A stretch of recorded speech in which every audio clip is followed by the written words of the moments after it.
तो depression depression की बात करें तो आज हम किसी बड़े लोगों के डिप्रेशन के बारे में बात नहीं करेंगे, आज सिर्फ बच्चों के डिप्रेशन के बारे में बात करेंगे।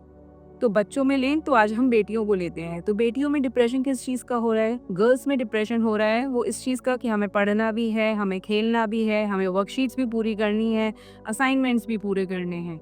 लेकिन कहीं न कहीं बच्चे इस चीज़ को भूल गए हैं कि उनके भी पंख हैं, उन्हें उड़ना भी है। सिर्फ बैग के बोझ की वजह से दब के नहीं रहना है। हर किसी बच्चे को देखना है कि उसकी शैडो ऑफ द सोल क्या है। हमें एक अपने लिए स्लोगन तैयार करना पड़ेगा, नेवर गिव अप। अगर हम बहुत जल्दी हार मान जाएंगे तो हम किसी भी चीज को पूरा ही नहीं कर पाएंगे। तो बच्चों को ये समझने की जरूरत है कि हमारी शैडो, हमारी सोल जो है, हमारी सोल की जो शैडो है वो हमसे क्या कह रही है। हमें उड़ना भी है, बेहिसाब उड़ना है।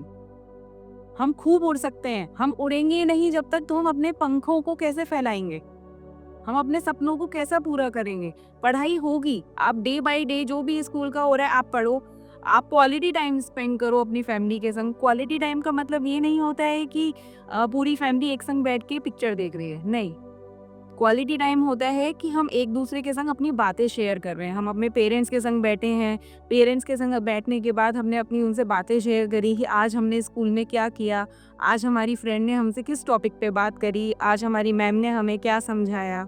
इसको क्वालिटी टाइम कहते हैं। क्वालिटी टाइम का मतलब ये नहीं है कि एक हाथ में पॉपकॉर्न का पैकेट लिया या चिप्स का बाउल लिया और हम बैठ गए अपने पेरेंट्स के संग मूवी देखने के लिए। नहीं, मूवी देखने के लिए तो छुट्टियां हैं, बट स्कूल के टाइम पे अगर हम क्वालिटी टाइम, जैसे आज का सभी वर्किंग है, सभी के पेरेंट्स वर्किंग हैं, तो मेरे ख्याल से तो जब टाइम होता है रात में डिनर के बाद या डिनर से पहले, जब भी आपके पास टाइम है, चाहे वो 15 मिनट्स का है, चाहे वो 10 मिनट्स का है, तो एटलीस्ट हम बात कर सकते हैं अपने बच्चों के संग बैठ के। तो ये सबसे अच्छी चीज़ है जिससे डिप्रेशन कम हो सकता है। डिप्रेशन कोई बीमारी नहीं है, डिप्रेशन का मतलब सिर्फ यही है कि हमारा दिमाग कहीं उलझा हुआ है, और उसको उलझे हुए को सुलझाने के लिए हमारी सबसे अच्छी मेडिसिन है हमारी फैमिली। अगर हम अपनी फैमिली के संग एक टाइम स्पेंड करें, अपनी बातें शेयर करें, तो मुझे नहीं लगता कि कोई परेशानी किसी बच्चे को रहेगी।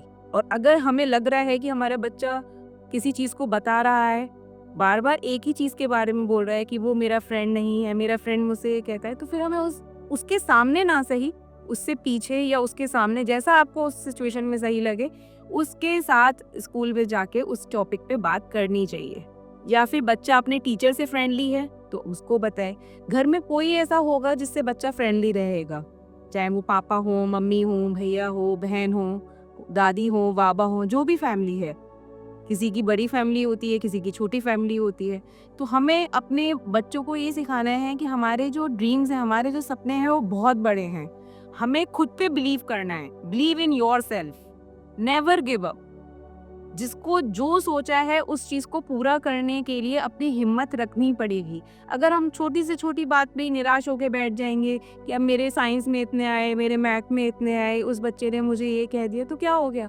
कह दिया ना, कह दिया, कह के चला गया। फिर हम उस चीज को क्यों लेके बैठे? सामने वाले को हमें चिढ़ाना था, उसने चिढ़ा दिया, फिर हम चिढ़ भी गए, लेकिन इसका मतलब ये थोड़ी नहीं है कि हम अपना नुकसान करें।